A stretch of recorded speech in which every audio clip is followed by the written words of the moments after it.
Thank you. How's everyone doing?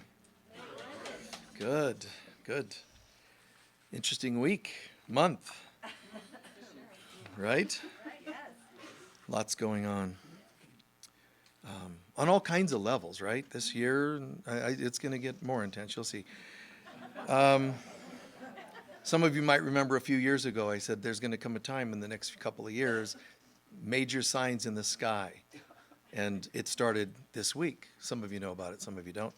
But that's only the beginning. That's not what I was saying was going to get really weird. But the signs that finally showed up, that's the beginning of it. Yeah, and it's, what, a week? Like, my hot water heater went out a week ago. And I'm waiting like up to 3 weeks, one guy said. I'm like, oh, that's great. So showering in cold water is wonderful. But I did find a very intimate friend who I could go and use their shower. And they joined me, which was nice. By the way, I left my toothbrush at your place, John. I didn't mean to. It's out. No. What do you want me to talk about today?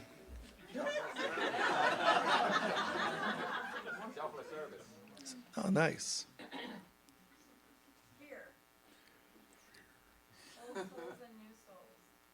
Oh. Solar flares. Northern lights. Heaven on earth. Signs. Okay. Okay, hold it. Hold it. Letting go. Okay. Okay, that's good. That's good. Thank you.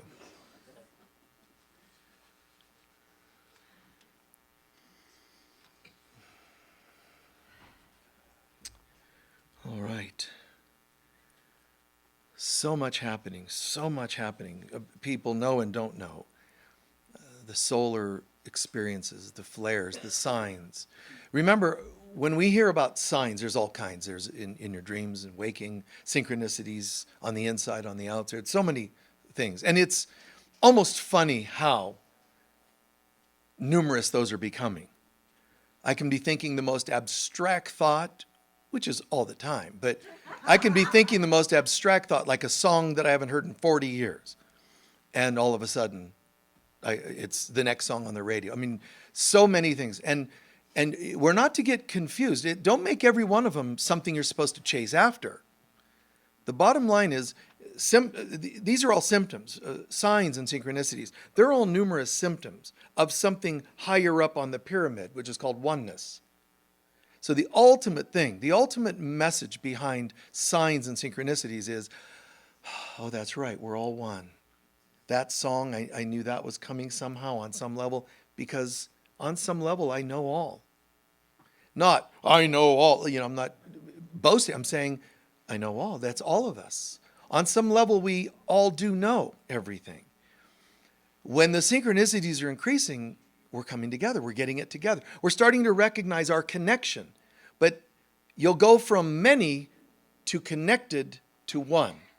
From many to connected to one. That's just a beautiful organic process. And remember, since some of you are asking signs and flares and solar, and all that, it's interesting because science is going to tell you a solar flare took place, but that's going to now do something. Science doesn't tell you, you people have something going on that triggered a solar flare that's now going to bring a result. That's it. Nothing can do anything to us other than ourselves. So we have, let's say, a lot of fear going on in the world, whatever you want to call it, whether it's political agendas or economic things, whatever it happens to be. That's building, consciously and unconsciously, that's building in us. Now, as it's building, eventually it becomes not just building up, it becomes exhaled out into the world. Unconsciously, most of the time, but not always. This sigh of relief, right? Everybody do one for me. A sigh of relief. Oh, okay. Now, guess what? That sigh of relief, that energy goes out. And it just goes to the son and says, here's how we feel today. And the son's like, oh, man. Lots of worry and grief. You sent that out to me. Let me mirror that back to you. And that's the role of the Divine Mother. Always the mirror. Always, not a mirror. It's, hi, honey, here's how you're feeling lately. And what we do is we go, that's a synchronicity. A full moon's causing me this. A solar flare is causing. No. I mean, but that's how humans want to live, kind of in the victim and all that role for forever. But you got to get to a point where we say, wow, this is me, right? I'm doing this. This is being revealed to show me parts of myself. So synchronicities aren't the power of other people. It's not even God per se. It's the Holy Spirit mirroring to us. Here's how you're doing lately. So that song, you don't chase it down. Oh my God, I got to call that musician and tell him to marry me. Because, guess what? I heard your song and I haven't heard it in 40 years. Clearly that's a sign. And they're like, what? I've got to go back to doing drugs now. That's not, just relax. The musician's you, the song is you, the message in the song is for you. It came from you on some level. I know that that's not the typical way of thinking for people, but it's the way it is. So recognizing, it's all, wow, it's all beautiful. And we talked the last couple weeks a lot about mirroring. So, tune into that. Check that out. One of the words you brought up, some of you brought up fear, some of you brought up service, also relationships. Getting it together and recognizing if everything is a mirror, how am I doing?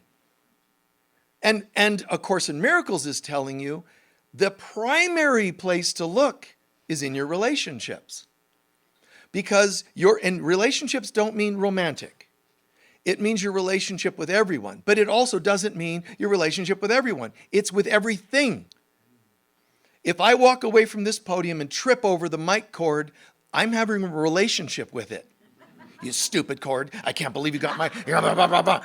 The cord did this to me. But deep down, I might be going, I just feel like I have some tangled up parts of my life. And the cord's going, and so it is. And the mother helps lay the cord right in front of your foot so that you trip and fall and go, I get it. You're me. I'm all tied up inside. Could be colon, mind, any part of me is all bound up. Thank you. Who does that? Do you see people trip over boards and go, oh, God, that was just so beautiful the way you laid at my feet and tripped me and broke my leg. Thank you. Namaste. You must go. So relationships with anything, everything, they're all just mirrors.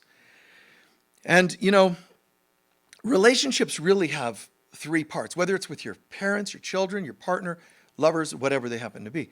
And they all have these three parts. The first is the vessel.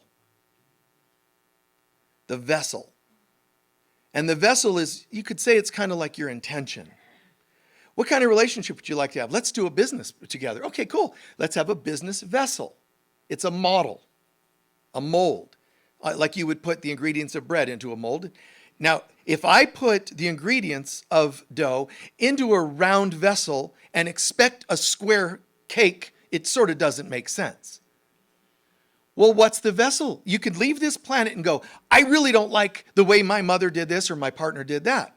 They're going to say, what was the vessel? I don't know. Well, then how can you complain? Did you set an intention? Do you know what you wanted? And if it was happening, great. If it wasn't, why didn't you walk away? So the vessel is the first part of a relationship. What do you want? If you and I are in business together and I say, let's create a vessel for this. Again, most humans are so unconscious, they don't even know about doing any of these things. Therefore, they're victims of the world they see. So they think. But as you start getting it together, you start to say, you should be saying, let's co-create a vessel. We're in a band. I'm a classical kind of musician. You're a jazz kind of musician. I want us to play classical music, and you don't. Take your vessel, go. I'll take my vessel, go. And let's go find ingredients that work in that vessel. First, who are you and what do you want in your life?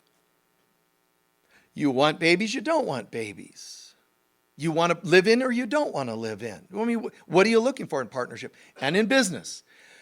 I have this vessel, this intention, and it's going to be, I think, for a couple of years, you, my business partner, and I, we're going to need to do 60 hours a week, and I think we can sell the business in 10 years. That's my vessel.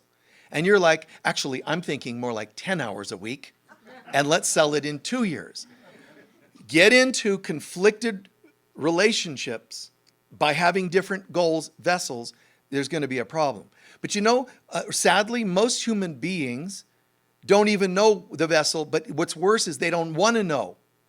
Because if I really like you, and your vessel is retire in 2 years working 10 hours a week, mine is 60 hours a week, we have a problem. It's going to blow up. And if I don't see you showing up for that 11th hour, 12th hour, because you only want 10 hours, and I'm working 60, do you think we're going to get along forever? It's going to blow up. You have to communicate clearly. What are you about? I'm all about work hard, X number of years. We're going to take 10 years, we're going to sell it, and we're going to retire. That's a great model for you. If I'm like, no, I just want to work 10 hours and that's it. But most humans won't tell the other person, I only want 10 hours. They'll pretend they're going to do it, not show up, make the other mad. And when the other doesn't get mad, it'll build and they'll blow. And that's what we commonly have in all kinds of relationships. So the vessel, I know some of them don't seem like you have any say so. First of all, if you're already in a relationship and you've created a vessel that's different from your partner's, it's already going to be messy because you're already in it. There's others that look like, well, I'm a child. I was born into this family. I couldn't tell them what vessel. I get what you're saying. You're not remembering that your soul on the other side was already deciding what kind of vessel, but let's pretend I'm wrong about that and you're just an innocent child victim. Fine. At some point when you reached 18 or 21 or whatever, you're old enough to now say, and I want a different vessel. That's it. I want a fast boat. I want a rowboat. We want different things, whatever the case may be. It's just, we get ourselves into this. Even your relationship with God, there's God, self, others. Even your relationship with God needs a vessel, and it has one. Even when we're unconscious, we don't realize, but there's a vessel. It's not very good.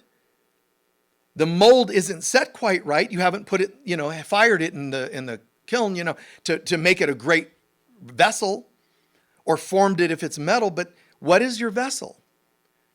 So you sit with this and say, okay, my vessel with God is, and it's often, I'm Catholic, I'm Baptist. That's called a vessel. It's a name for your goal and how to get there. You follow? Your vessel with God might even be, I don't even know if I believe in God. That's still a vessel. Now, my relationship with God, you don't just have a vessel. There's 3 parts of a relationship: the vessel, the ingredients, and the outcome. So decide the vessel. What would you like to do? We're going to do business together. What do you want to do? And again, we start off excited. Let's form a band. Well, tell me about yourself first. No, let's go by the excitement. That usually just doesn't go well. So excitement is not a person who's centered in who they are. To know the vessel, you have to know who you are. That's my recommendation. Know who you are, and then once knowing who you are, center into now knowing who you are, you'll know what's right for you. I found out that I was all excited about doing this business thing with you. And then I started coming to grips with, wait, you're 22, I'm 92. I'm kind of ready to go this direction and you're ready to go that direction. I know it's exciting that we're talking about you too, me too. Oh my God, well, I love that too. See, but sit with this, pace, talk. Where are you going? What are you looking for? I'm looking for long-term business. I'm looking for short-term business or relationship, long-term, short-term. Get really clear, but it's not just the vessel. The ingredients is what you bring to it now. You're baking bread and you bring ingredients. Some of the ingredients are spoiled. It's going to affect this. Ingredients you forgot to communicate that you needed from the person who went to the store. It's going to affect the outcome. So the third part is the outcome. What comes of this? And human beings, it's a strange thing because typically they don't know what their vessel's going to be. And if you don't know what vessel, then what are you going to do with ingredients? How much ingredients should I put? I don't know because I don't know the vessel. If I have a pan this big, it changes the ingredients. If I have a pan this big, it changes the ingredients. But also, free will changes the ingredients of your relationship. Like, I want it to be sweet. Bland, just bland tasting bread. That's my thing. Okay, cool. It's called gluten-free. But, sorry, man. Had to slip that in there, huh? So, what are you bringing to the relationship? Experience. Okay, cool. Ask them if they want to hear about your sharing of experience in that business. They might say, no, because I already know everything. Oh, might not be the vessel I want to entertain. So there's the vessel, there's the ingredients, and this is for all relationships. You have a relationship with your parents, mom, for example. You have a relationship. It's a vessel. But again, are you aware of the vessel, what shape it is, where's it going, what you want? And then what do you bring to it? Most human beings are so unconscious, they don't know they're bringing damaged goods. They're bringing neediness to relationships. See, and that's a big problem because you don't first know who you are. Now you don't know what ingredients you're bringing. Neediness. I have an agenda because neediness leads to agendas. Some of you are upset with parents, not just what they did. Some of us are upset with parents for what they didn't do. And this gets tricky, and I'll tie all that together in a sec, I'm sure. But, it's like, wow, I felt an emptiness even when I came into this lifetime. And therefore, being empty, I needed my parents to help fill that void. And guess what? They usually don't and didn't. Are they bad and wrong for that? You see, back to responsibility. So it's very interesting when we look at our relationship to the world, our relationship with our animals, or even with items, inanimate objects that you trip over and you're having a relationship with it. So in every relationship, there's a vessel, there's the ingredients we bring, and then there's the outcome. Now, technically, I want to add one, that's the main three parts of it. But even when I decide, who am I and what am I about? Now I know what kind of vessel, business, partnership, whatever. Now the ingredients. I tend to be an impatient person, and I know that I'm bringing that, so let's talk about that. And just so you know, sometimes I get impatient and I do this, so help me through that. Tell me what you're bringing. Also, I'm a very creative person. Is that cool? And you might be like, oh, God, this was sounding so good, but I hate creative people. And then I know, let's just be honest. Now, here's where we go wrong, really go wrong. Well, I know you don't like creative people, but maybe I can change you. Maybe I can, look at you all. Maybe, maybe you'll become more a creator, a lover of creativity as we get to know each other, which could happen. My question is, are you willing to take responsibility one way or the other? Well, I knew that, and I just thought that might change, and it didn't. Are you cool with that? As soon as you blame them, or even just get unconsciously upset at them, you're projecting again. We are all meant to have holy relationships with everything and everybody. That's our inevitable outcome. We started with holy relation, meaning whole, one with God. We splintered into many, many billions that refracted into billions of those billions, and it just exponentially grew. It's like a fractal nightmare, and it just exploded into an endless number of things. Now, you're told in A Course in Miracles, you cannot get home, you cannot get to heaven unless you have holy relationships with everybody. Oh my God. And Michael just said it's trillions times trillions times trillions. How do I even track them all down? But you're supposed to be practicing something called patience that says this. You don't have to track them all down. The one in front of you is the one where you do the work. Well, but there might be some others I need to... Listen, control freak. Only work on the one in front of you. But what if I'm missing something? Because that's exactly the way the Divine Mother works. She might miss something, so she needs your help. You know, Mother, there's one over there, maybe a little over there. She knows every one of them, and you don't even know 1% of the things you need to work on. She knows all of it. When you'll work on it, what you'll do, how many successes you'll have, and failures you'll have. How to rebound them and bring them back and recycle them so you can work on it again. Give it to the Mother. I don't know. Right now, I'm standing here and I can say, I'm looking at you folks. The fact that you're in front of me, you're a mirror. Either that I'm doing well or I'm not doing well. You see? That's all it is. Gifting relationships show me that I'm doing well. Karmic relationships show me where I have lessons. Yes, they're annoying. Yes, they're upsetting. Yes, they're hurtful. Sometimes violent. Sometimes way out there, really abusive. At the end of the day, you're a holy child of God incapable of being abused on one level. Not the one you're living, but on one level. But the good news is that means that this person, no matter what they've done, is still there for only one purpose, for you to say, got it, you won't be needed anymore, and you're dismissed. That's all. You don't take responsibility for their behavior. You take responsibility for your holding on to it and letting it damage you the rest of your lives or life. I get it. That's all. You just kind of, wow. And what you do when you get it is you start retiring, not kicking people out of your life, not cursing them, hating them. You're retiring them for lack of work. Listen, I used to need somebody that reflected a lot of low self-worth. Funny thing is, I woke up. We won't be needing you anymore. I mean, that's kind of how you do it. You don't actually pitchfork the ego.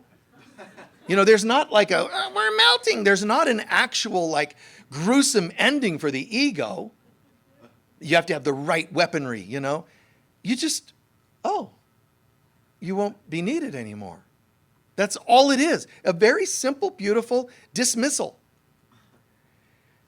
If you have any pieces that are still left, you might retire the main person, but the Mother will help bring up bits and pieces in other people that aren't so crazy or intense. Just bits of that. And how do you know? They don't act just like them, especially if you've done your work. It'll be a lesser version, a lesser version, a lesser version, and so on, if you do your work properly. If you flare up hurt, hate, blame, shame, you're reinflating the original thing, monster. But generally, I think it's true, most of you would recognize it. You see it thinning out and getting a bit better. Don't judge yourself when one of them flares up again. That's just another cycle, another solar flare. You're the solar, you're the Son of God, you're the light, you're the sun. Helios, you're that. So this is your own flare-up, and it's mirroring things to the human, the one of you that's on earth, to see. So those things flare up again, and it's okay. You can fight it, you can hate, but how did it happen? You didn't pick up my issues. They're yours. Ultimately, in our relationships, I hope I have a mother, a friend, a lover, a whomever, counselor, sponsor, that helps me get through those cycles when they come around. If you do not have anybody at all that you can talk to, cry with, and so on and so on and so on, with some form of healing, vulnerability, etc., it isn't because nobody's capable or worthy. It's your wounds are just too intense, and you haven't chosen to work on them enough. You can be mad at me as though I'm blaming. I'm just saying, there's hope, man. Let it in. Talk to somebody. No, there's absolutely nobody. Here's a technique you can use. Walk around your house telling the space in your room about it. I don't trust any human beings. But you, walls, maybe. You could fall in on me, though. Anything could happen, right? A lamp could fall off the ceiling and crush me because you live in such fear. But try it. I have an issue with da-da-da-da-da. Nothing destroyed me. I'm going to try it in the bedroom. Hey, bedroom, I remember. The bed didn't lift up and slam me. Okay. Try your car. And then try your car on the way to a counselor. And get to the counselor and go, this is very scary. But on my way, I was screaming all my deepest fears and issues. My sister threw me under the bus, and I think you're like an older sister. You're going to do the same. The counselor should hear you. Wow, let's talk about that. Which means you're allowed to talk about it. And you can say, will you punish me if I do? I swear the chances are they're going to go, no. If they do, get a different counselor.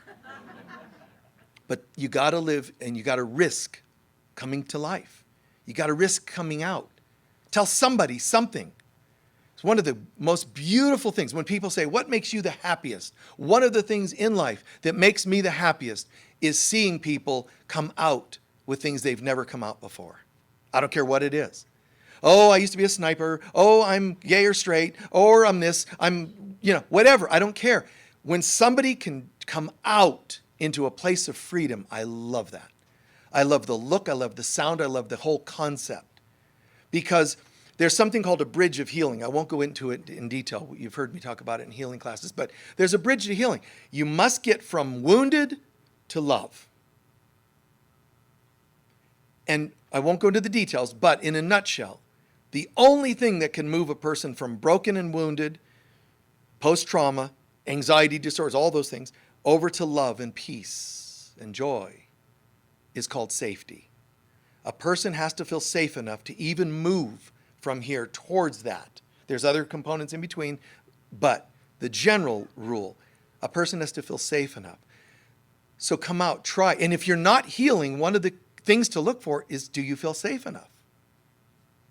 If you're a little inhibited as a lover, there's only one reason, not feeling safe enough. If you want to try cooking foods that you've never tried before, there's only one cause, I'm telling you, not feeling safe enough. I'm afraid I don't know how to do it. I'm afraid I'll burn it. It's always fear. One of you asked about fear. How can I feel safer? But also, please, with other people, you remember, anytime someone's stuck right here, ask yourself, is there anything, Holy Spirit of God, is there anything I can do to improve a person's sense of what? Safety. Let them feel safe, help them feel safe, they will come out. Our job, can I do anything? And you don't have to say those words. Sometimes you do in different forms. Can I help? Hi there, is there anything I can do to help? You see? What I'm really saying is, I'm here and I recognize we need to create more safety. Sometimes you help people feel safe by taking their hand. Other times, you're saying, hey, listen, they're scared, they're upset, they did something wrong. It's okay. Start the conversation before you tell them what they did wrong with. At the end of the day, it's okay. See? Always a sense of safety. You don't take an animal and force it to eat when it's terrified because it's been abused. You have to create a sense of safety. I'll just put the food there and kind of look over there. What are you not doing? Now, if I've done everything I know and am feeling guided to do to help a person feel safe, you have done what you can. Sometimes, however, other stuff gets in the way. You're trying to help them feel safe, and they blame you for not feeling safe. Well, you know what's going to happen then? Me, it's you, and you're not. How can I create a sense of safety? It's not always easy. All I'm saying is keep doing it. Keep asking what more can you do to create a sense of safety. Once you've done what you can, you have to accept what you can't. And if you're a counselor and you're working with somebody and they don't come out as much as you're hoping or needing them to come out, and they don't feel safe enough, you might have to say, it seems like we've done what we can do, but I leave you with one recommendation. Find someone you can feel safe enough to come out more. See, I didn't blame them or shame them, just a suggestion. Safety. Same with everybody. Lover, whomever it happens to be. I remember my youngest daughter would have these moments where youngest and her sisters tease her, and she's got her own little dynamic going on. And so sometimes she's like holding in like the frustration and, oh, they don't listen to me. And then one day I'm on tour and I get a call. Her mom, oh, I don't know what to do. I'm so upset. She kicked a hole in the wall. She blew. When I called, everybody's expecting the parent, I can't believe it. Oh my God, what it's going to cost me. I'm like, start off with this. Are you okay? She starts crying. All this burst into tears. That's what was needed. Are you okay? See, that's a way of helping a person be valued and feel safe. But, walking from wherever she was to the phone probably sprouted a couple ulcers. Because of, I'm a bad person, you're going to judge me. Instead, are you okay? Tears, tears, tears, tears, tears, tears, tears, So I heard you put a hole in the wall. Cool. Okay. I have one suggestion. Get a croquet set and just practice, see if you can hit the ball into the hole, whatever. Like, not because I'm saying you should enable the behavior. Guys, love first. And it usually will take care of everything. Sometimes you also have to do other things. If the kid's doing this as a pattern, as a habit, as a selfish act, you can then do whatever else you want to do, like it's coming out of your allowance or whatever those things are. We have to create holy relationships. That's how we started. And what do you think a holy relationship is? Well, it involves me realizing that you and I are connected. We're all one. And you're just mirroring things to me. You're not another who's better, bringing me, salvation, or a person who's worse and I'm your savior of some kind. There can't be any kind of strange imbalance like that in a oneness. So we have to get back to an understanding, Mom, dad, sisters, brothers, they may not have been stellar. But if I were you, I'd say, if they were the absolute worst in the history of the planet, it's kind of cool. Because that means I lived with the worst, came out of it okay, and now I'm putting a ribbon on it, done. You see? You can even turn that into a success story. Does that make sense? Turn it into, and holy relationship doesn't mean, I'm so glad to be done with you, man. That's not quite holy. Holy, grace, angels, tones of peace and joy. So that means not I'm glad to be done with you. It's actually I'm glad to be done with that. Now I have the ability to see you differently. It's just astounding what we can do when we really understand what relationships are all about. What ingredients are you bringing? So when somebody says, yeah, but my mom wasn't kind, my dad, whomever, but let's say mom. My mom was not kind. I get it. She was terrible. Okay, I hear you. That means now what sadly what happens is you're still waiting for her to change. You're waiting for her to apologize. You don't always go to the bedside of your mother when she's dying because you love her. Sometimes you're like, come on, man, where's my apology?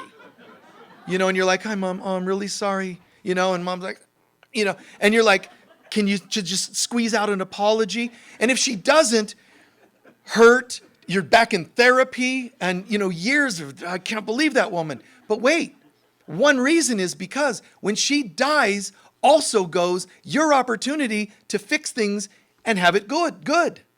You're actually hurt in part, not because just what she did, what she couldn't do, wouldn't do. And that means she had you held hostage. And it's amazing because she might be conscious of it and she might not. But on an unconscious level, remember the solar flare mirrors us. So does your mother. She might be there consciously or unconsciously going, you haven't healed the issues yet with me. I'm going to hold back that apology just to irritate you. just to trigger you into fits of rage. And then you both got to come back in another lifetime and blah, blah, blah, blah, blah, Listen, and one of the reasons, when I lost Mom, who never apologized, I lost the concept, not the mother, not the woman. I lost the concept of healing with the Divine Mother, with femininity, with feminine at all. You understand? Mom's a symbol of woman, nurturer. When she dies and doesn't say, I'm sorry, she blew it. She took that from me. All hope in a good mother. Do not believe that's true. But she's my only mother. Mike, you can't have two moms. Yes, you can. Your counselor can be your surrogate mother. And you can say that. Look, I'm not going to project on you. You better be my mom or else. You have to, sing happy birthday and come to my house. And that's transference, and it's weird and it's inappropriate. But you can say to a counselor, I know that I'm going to use you sometimes to mirror a healthier nurturer for me. Is that okay? She should say yes, as long as you keep it healthy. The person sitting next to you might be the one that plays mother for you today. I'm sorry it wasn't that mother, but that's not the contract you had with that one. Go look it up. Well, I can't, so I'm a victim again. I promise you, it's in the Akashic Records. I went crazy. That's what you got. But if you can't look at another woman and realize that she's not a crazy one, she's a healthy nurturer, and let her be the replacement for Mom, then you've blown it, and you're the one who did it. Look around you, and every time you see healthy feminine, give thanks for it. I'm a man, I'm a guy, supposedly, and I stand here and I teach, but I'm still the mother and the father and the brother and the sister. We're all things to all people. We are. But you look more male. Yeah, but your sister, when she threw you under the bus by cheating on, with your husband, she might have been wearing this color. Don't take it too literally, because I know some of you are. I pick up on things and then people go, how did he know? Don't blame me, okay? It's in the ethers. We all know. So I might be wearing the color that your sister wore that day, you see? Now, I might feel bad that wearing that color triggered you. It does. It doesn't feel good to be the trigger for somebody today. We'd rather just be the solutions, of course. But sometimes it's the trigger. What I would ask you is, can you stay conscious with me and talk about this and not hate me for wearing this color? And if you say, no, this is permanent. That color in you, you're out. I hate you. Okay, then I should back off. But, you might be able to walk through it, whether I'm your therapist or your friend or whatever it happens to be.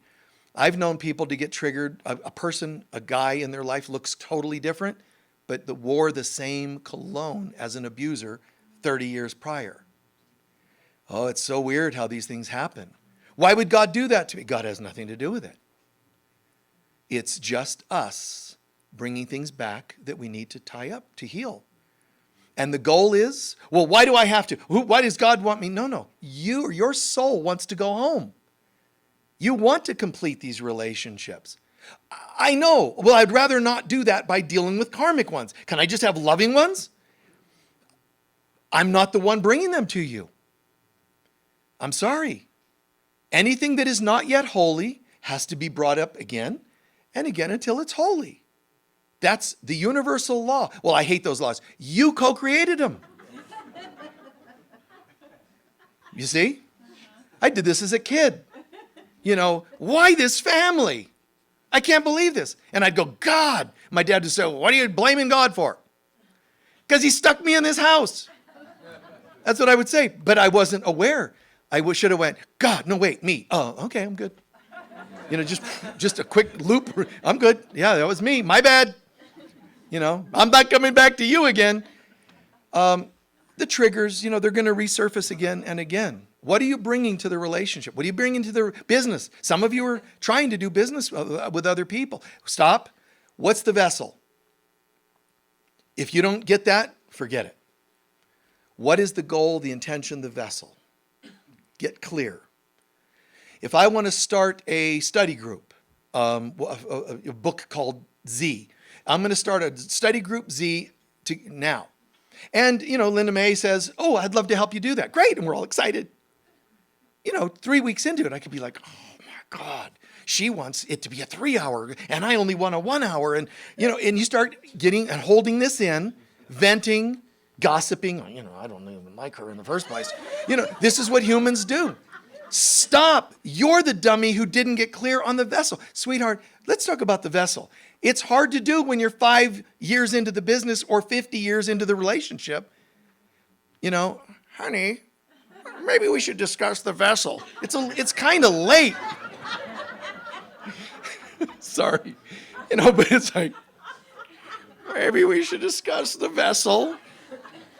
Like we're on our last breath. Now you want to talk about the vessel? It's never too late. But what ingredients? So what I can do is, our vessel was an unconscious relationship. I'm really sorry about that. And you bring it to healing. And then the ingredients I brought, whatever it happens to be. I know I wasn't really listening all the time. And I'm really sorry. And it's kind of beautiful because you're making amends. And they might say, whatever that other person does, because this is all I got. Maybe they're whittling, So they're whittling, well, that's okay, honey. I love you and I apologize too. Great. But they might not. I don't accept your apology. We just entered a new vessel. Do I want to live in this house with you hating me? At the very least, I think we need to be in separate rooms, lock on my door, and only plasticware for, God.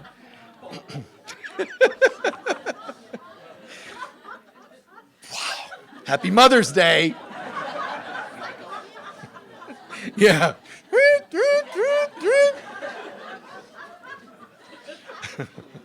Wow. Remember that sound? That horrific Hitchcock? And do you know what music that became? It became Eleanor Rigby.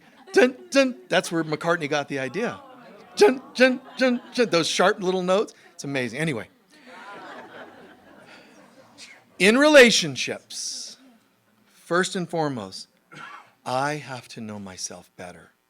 And that includes your relationship with God.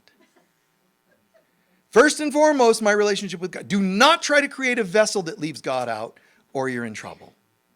Do not create a vessel with someone else that leaves you out. God, self, others in that order. So me, needless to say, it's, my relationship with God. Yeah, it's there. It's present. That's me. So naturally, if somebody's like, I want to have a relationship with you, what would you like to do? That's going to be part of it. If they're like, oh, I don't want any of that spirituality mumbo jumbo, I'm glad you told me, that's not my vessel. So what is the goal? What's the intention? We're doing a mastery class this weekend. It was yesterday and it's today. You can still sign up and attend just today. But one of the points we were making in there, if you don't know where you're going, nothing else is going to make sense. You have to know who you are and what you're about. And everything in your life, your shower, your decor, your silverware, your carpet or non-carpet, the type of house, adobe or, framed, all of these things are reflections of you. And if they're not congruent, I'm telling you, it's an accident waiting to happen. If you're driving a car that you despise, the maker, and all that, it's going to go poorly somehow. If you're in a relationship that there isn't this, yeah, that makes sense. Instead, there's this, I don't want to say anything, and they might be this. And that. Be careful. It's just sabotage. So we've got to know who we are before we create anything in our lives. Otherwise, it's going to be incongruent, and we're going to pay the price for that. Now that I know who I am, I can state more clearly, here's the vessel I would like to look at. This is the one I'm creating. Maybe you do this on your own before a partnership, but if you're in one, still sit down and, You don't have to say you went to a spiritual service and heard all this. Just say, I heard somebody, or I saw it on a movie somewhere. Bring it up casually to people that might be resistant. You can't just, Mom, there's this vessel thing, and you need to fit into this vessel. That's not how you're doing this. If you and your mom have ups and downs, hey, Mom, I really love the ups. The downs are a bit challenging. Is there something we can do differently? You don't have to talk vessel, but that's what you're saying. Is there something we can do differently to contain how we relate to each other? She might be like, honey, and then just, oh, never mind, change the subject, talk about the weather. But you need the vessel for you at least. But I hope anybody you're in relating with, that they're willing to have some sort of an idea around this. What do you want to do here? What's the vessel? What are you about? What's your vessel? Here's my vessel. Where do they overlap? Where do they not? Be clear about that. The second part, after you know who you are, create the vessel. Remember, the third part is the ingredients. What are you bringing? Go, pace yourself enough to know. If you're baking bread, did I put that in there? I can't remember. Dangerous, isn't it? Did I bring some unconscious wounding to this relationship? Dangerous, isn't it? It's the same. I can't remember if I put the sugar in there, the salt in there. Take your time, organize yourself. Don't blame the salt. Don't blame the sugar. Did you measure it and have it there? Put the bag away. There's only one. When it's empty, it means you've put it in. Okay. So then you've got to go to, now we've got, this idea of knowing who I am, the vessel, the ingredients, the fourth, surrender to it. Now we can enjoy the co-creation, the relationship we're creating. The fifth step would be you're still going to have to make micro adjustments now and then. Oh, I didn't even know about that. Ooh, they're a little this, a little that. But that fourth piece, the enjoyment, you get to enjoy. And if it's not enjoyable, something went wrong in you didn't know who you were, the vessel you created, the ingredients you put in. Okay? That said, the last thing or two I'm going to share, and honestly, I mean this. There's a secret, besides all that I just said about relationships. Any kind of relationship, but especially partnerships, lovers, husbands, wives, etc. But in all relationships, this is true. Here's the ultimate secret. The one thing that could make every relationship of any kind work: threesomes. Okay, wait. It's true. Your counselors are going to tell you, don't get into triangulated relationships. Have you ever heard of that? No. Tell them, no, what I need is a triangle. I need a threesome. But it's not the kind you think. There are people that have babies because that's their third party. That's the wrong reason to have a baby. Your husband, your dad and I weren't getting along, so we decided to have you. We thought it would bring us together. That child should be like, I'm out of here. I am so out of here. I wasn't told, the word dysfunction wasn't in your file. When I heard they really need a child, it attracted me, but now I got to look at my neediness issues. The third party is not the child. The third party is not a fun little threesome relationship, although it's worth a try. But two, this third party, as soon as you name it, you're wrong. It is not a third person. It is not a threesome. It is not, let's try your friend. It's none of those. It is God. And or any word that is synonymous with God. So two have to bring God into the picture. You don't need a baby that's a symbol of love. And the source of love is God. We need more God. I want my vessel to be a threesome. Put that on a bumper sticker and drive around town with it. That'd be kind of cool. But anyway. Two shall become one. That's what it means. When the ultimate for a holy relationship is when two become as one. And to do that, one of the simplest means is start thinking as a we. Even in business. Not they versus me, in a divorce, they versus me. How can I, and going back to where we started in one of your questions, selfless service. Even partnerships and business relations are still a place to bring, how can I be helpful today? Think as a we. If you think, well, our relationship's a little topsy-turvy, so I'm going to have my own little things on the side. I'm going to gamble without them knowing it. Think as a we, and you'll realize that's us. It affects her, so I need to not hide this from her. If you want to date more than one person, fine. But do the other people know? Just transparency is the best of your ability. All of this, the secrets, the cheating on your partner, guys, you are not thinking as a we. Psychically, they know something's happening. And it's going to come back to you. Just say, here's where I'm at. I just found that this is how I am. I'm gonna date more than one person. Give them the right to say yes or no. If they say yes, be careful. If you're the one saying yes, are you agreeing things so that your agendas are met? Because you don't want to die alone. So you'll live with somebody who's not what you want. Clear all that stuff out. It takes courage to create healthy relationships because you're going to comb out the knots. Might even snag and hurt a little, but you got to comb out the knots. Let's talk about this. Here's where I'm at. Here's where I'm not at. Is that making sense?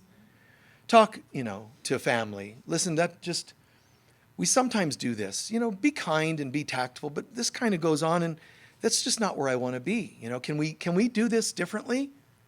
And if they're one of those grumbly, what are you talking about? Don't bring your new age crap to me. Just say, okay, I'm just checking. And inside, I did what I could, done. Whatever done looks like to you.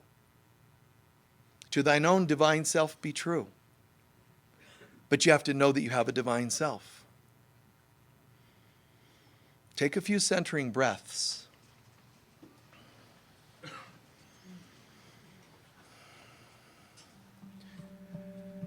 The third party is God, which is really a priority.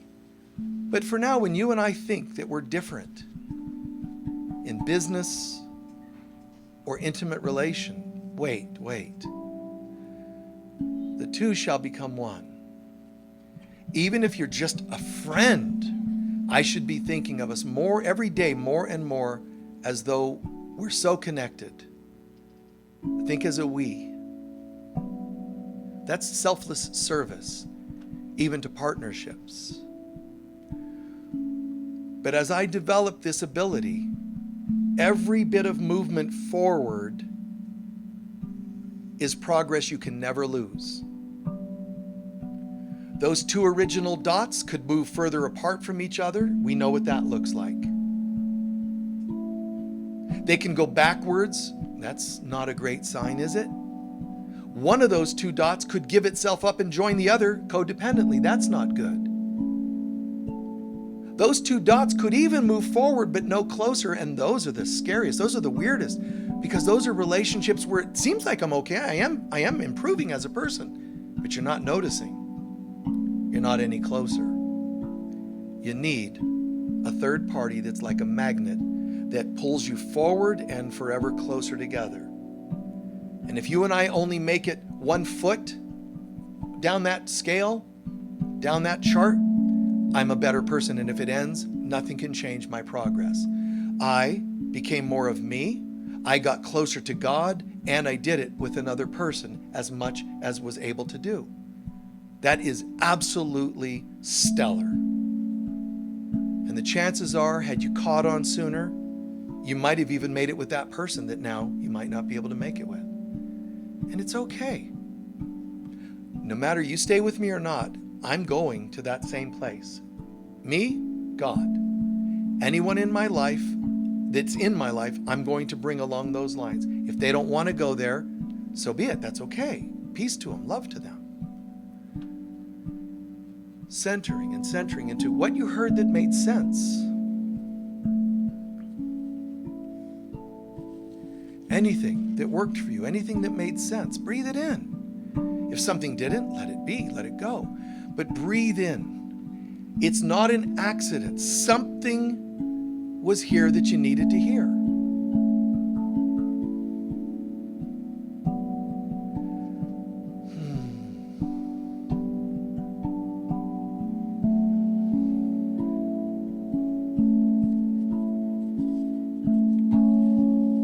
listen to these words. Anybody that comes to mind, let them pop in and just say the following. The Holy Spirit can guide the process. Let her help bring the right people into your mind. Let anybody you need to heal with pop into your mind.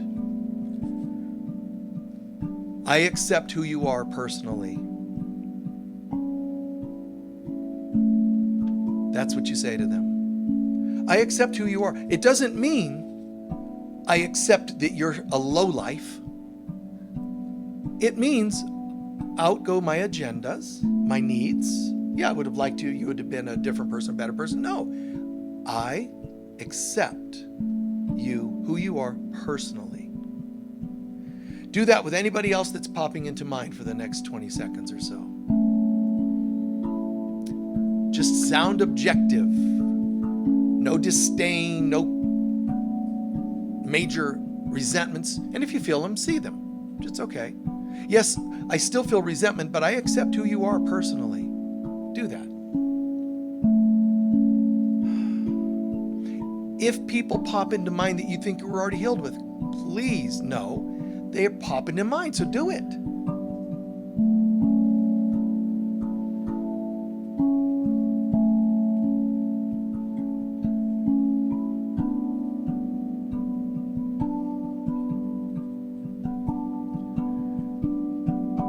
Anybody that pops into mind, I love you soulfully. I love you soulfully. I love your soul. My soul loves your soul. We're not talking about personalities now. We're not talking about deeds and actions, karma. My soul loves your soul. I love you soulfully. I accept you, to the ones you said that to, personally, but the people, I love you soulfully. Whoever you're supposed to say that to, let them pop up.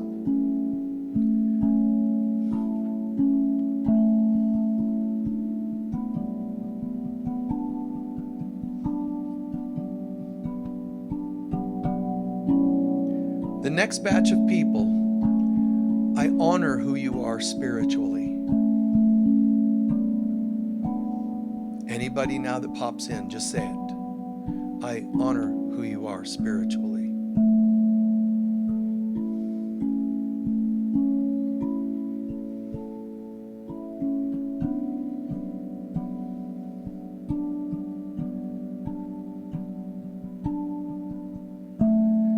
And the last, anybody that pops into mind, you're going to repeat all three things to that person. If they're popping in, it means the mother has decided you could pull this off. Whoever pops into mind, I accept who you are personally, I love you soulfully, and I honor who you are spiritually.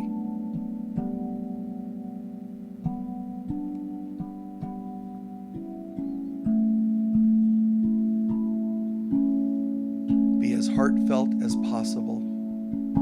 And if you pull off saying those three things, you have created the beginning of a holy relationship with them. They might be people unexpected and some expected, but it's cool, just whoever they are. I accept who you are personally. I love who you are soulfully. I honor who you are spiritually.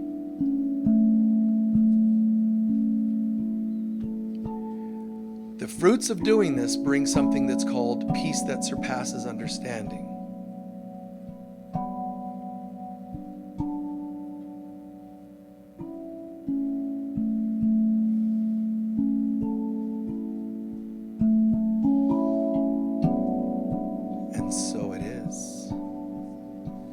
Feel a sense of gratitude for all the people that just showed up. Feel a sense of gratitude that you had the courage to look at any of those images. Thank you, thank you, thank you. What greater gift could you give to the mother than for her children to become whole again? I mean, that's the ultimate thing. Her heart aches seeing us separate in any way, shape, or form. So to gift her what we just gifted her is profound.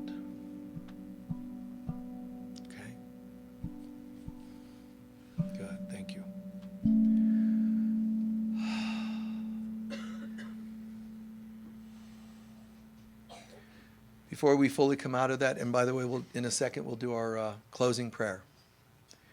Before we do, just one quick thing. Ushers, you can wait. Don't rush too much. We're not doing it yet. I'm going to have this gal in the white top. Yep. Could you just hold the hands of the two people next to you, each of you? Yeah, good. Good. Just sit there. Good. Sit there and breathe for a second.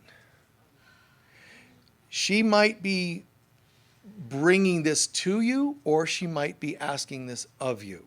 But this is something that I saw. So just sit there for a moment, eyes closed. For yourself, or for all of us, or both, just repeat the words, I'm so tired. Good. And feel that. She's saying it for all of us, but also for herself, perhaps.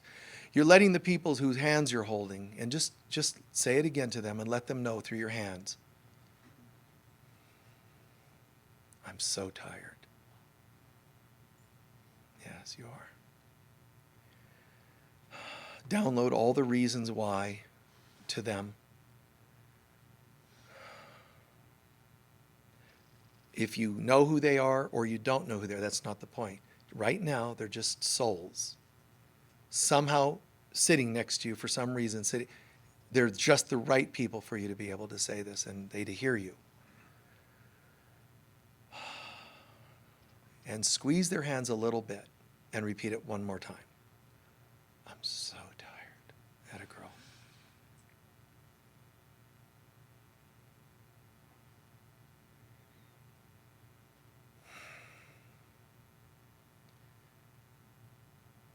The two people sitting next to you repeat the words out loud. I know. I know. And I'm sorry. And I'm sorry. Let's change this. Let's change this. That's right.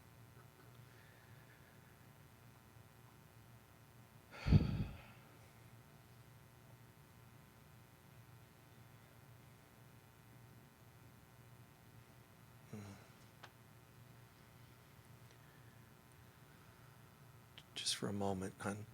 Lean and put your head on one of their shoulders. Let the other one put their hand on your back for a moment. That's all. And the other will put her hand on your back. That's it. Just soak that in.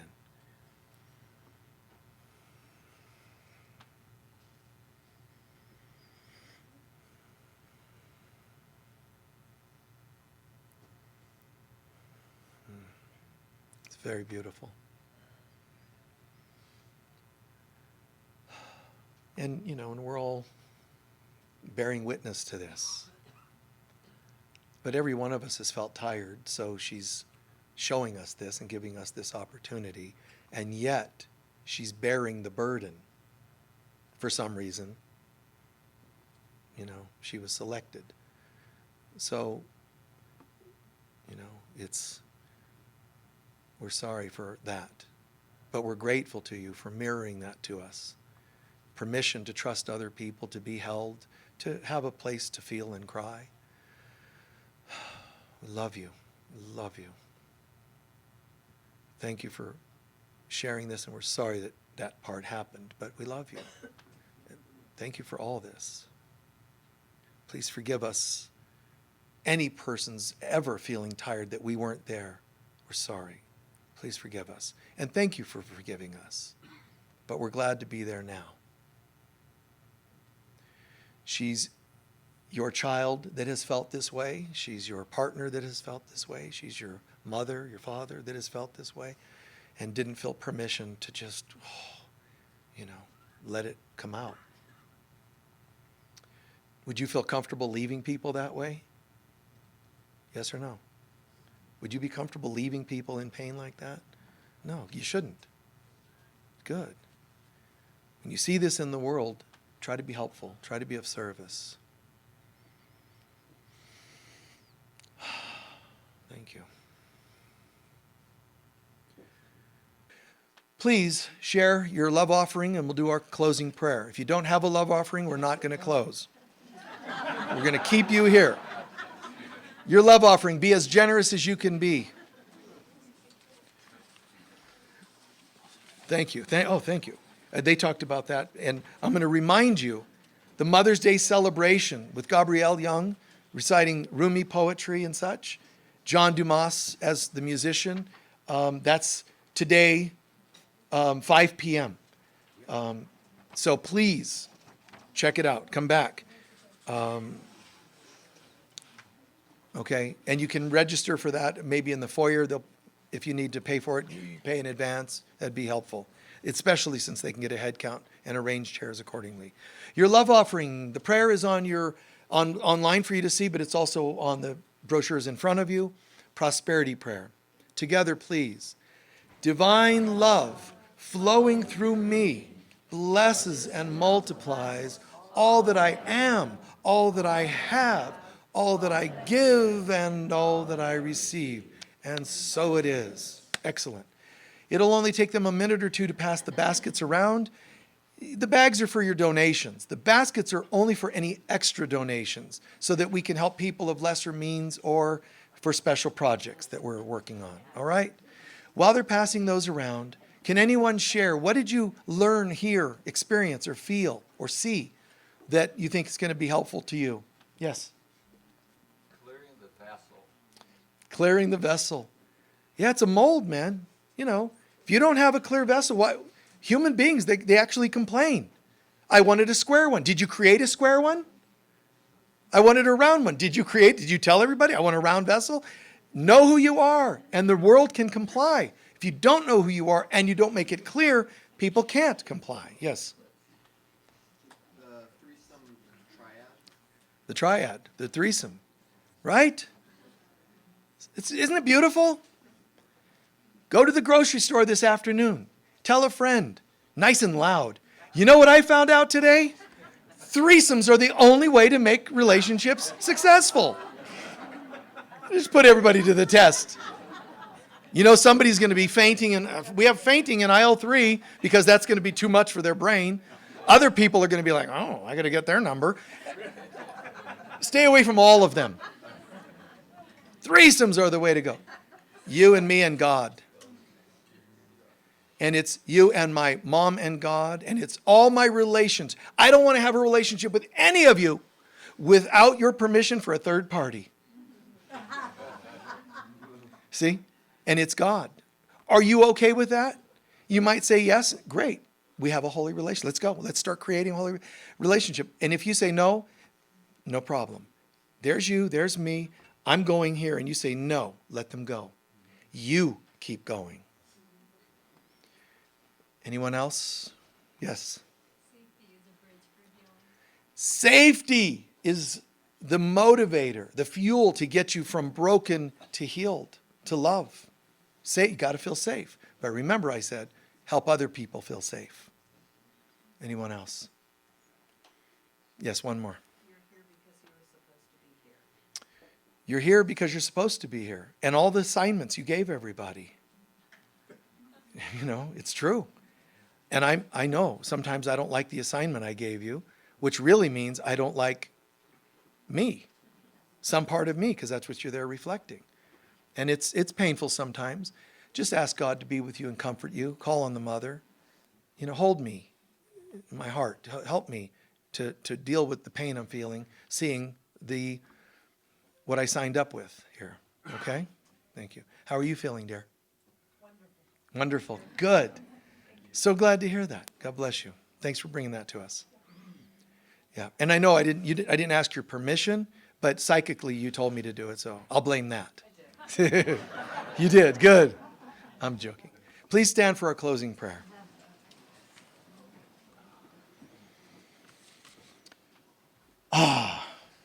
Isn't it extraordinary what we do as a group? Online folks too. I mean, it's amazing. Finest musicians. We don't settle. You know, the finest musicians, the best we can get in the area, and they love what they do. We want people that love, that get what this is all about. You know, our return to the awakening, to God consciousness, to love.